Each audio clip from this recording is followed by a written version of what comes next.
They call him his nibs, for Philip Poole probably knows more about the delicate pen nib than any man alive. For 56 years he's sold them to scribblers and artists all over the world. But in recent years it's been tough, with biros and word processors proving mightier than the humble nib.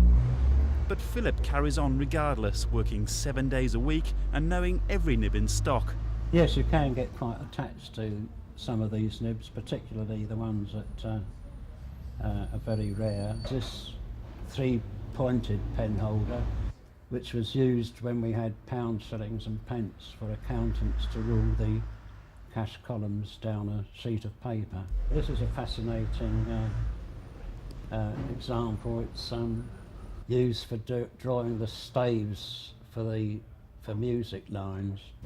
But his amazing collection's on the move. Philip's rent has trebled to more than £18,000 a year, so he's looking for a new home. He'll take his thousands of nibs with him, some of which have been on the shelf for 40 years. They're all cut. Do you want uncut? Well, His worldwide custom will follow, but the future's uncertain. I should say there's very little future to it. Maybe another 10 years or so. It's bad news for the country's top cartoonists. People like Michael Heath rely heavily on the dwindling supplies of old-fashioned nibs. I suppose he's going to be thrown out to make room for another boutique or a Next or whatever it is, or a shop that no one actually needs, and he's having to leave, so it's really very tragic. But there is hope.